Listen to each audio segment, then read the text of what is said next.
শুনানির দিনই রাজ্য সরকারের ভূমিকা নিয়ে প্রশ্ন তুলল আদালত। এদিন কয়েকটি গুরুত্বপূর্ণ পর্যবেক্ষণ দেয় দেশের সর্বোচ্চ আদালত। আজিকরে চিকিৎসকের ধর্ষণ এবং খুনের ঘটনায় দেরি করে এফআইআর রুজু করা হয়েছিল, মন্তব্য সুপ্রিম কোর্টের। রিপোর্ট সরাসরি আদালতে জমা দিতে হবে সিবিআইকে। চিকিৎসকদের সুরক্ষার জন্য টাস্ক ফোর্স গঠন করল সুপ্রিম কোর্ট। একই সঙ্গে আজিকরের নিরাপত্তার দায়িত্ব তুলে দেওয়া হয়েছে সিআইএসএফ এর কাঁধে। শান্তিপূর্ণভাবে অবস্থানরত চিকিৎসকদের উপরে কোনোভাবেই বল প্রয়োগ করা যাবে না। এদিন চিকিৎসকদের কর্মবিরতি প্রত্যাহার করার আবেদন জানিয়েছে দেশের সর্বোচ্চ আদালত।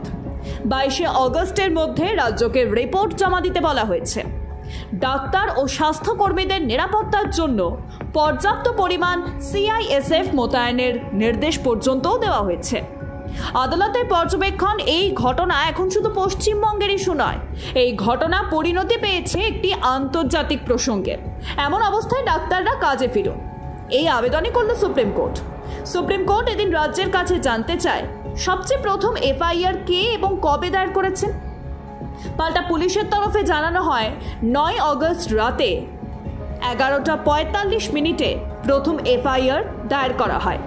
পরিবারের হাতে দেহ হস্তান্তরে 3.5 ঘন্টা পর এফআইআর দায়ের করা হয়েছে। কেন এতক্ষণ, কেন দেরি হয়েছে? এরপরই শীর্ষ আদালত বলে, আমরা ডাক্তারদের কাছে অনুরোধ করছি, আপনারা কাজে ফিরে যান। আপনাদের সুরক্ষা নিশ্চিত করার জন্য আমরা এখানে আছি। হাসপাতাল প্রশাসনের প্রথম দায়িত্ব ছিল দ্রুত এফআইআর করা। সলিসিটর জেনারেল তুষার মেহতা তিনি বলেন, এই ঘটনা হালকা করে দেখা যাবে না। একজন তরুণী ডাক্তারকে ধর্ষণ করে খুন করার ঘটনা ঘটেছে। এটিকে রাজনৈতিক রং লাগাবেন না, রাজনীতির ইস্যু করবেন না।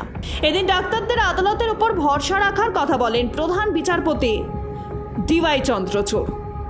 রাজ্য পুলিশের কাছে আদালত জানতে চায়, ক্রাইম সিনের সুরক্ষার ব্যবস্থা কেন করা হয়নি? হাজার হাজার লোককে কেন ভিতরে ঢুকতে দিল পুলিশ? অধ্যক্ষকে অন্য কলেজে তড়িঘড়ি কেন নিয়োগ করা হলো? সিবিআইকে এই মামলায় বৃহস্পতিবার এর মধ্যেই স্ট্যাটাস রিপোর্ট জমা দিতে বলা হয়েছে। আর এই ঘটনায় রাজ্য সরকারের ভূমিকায় প্রশ্ন তোলে প্রধান বিচারপতির bench. Bureau report, Ritam Bangla.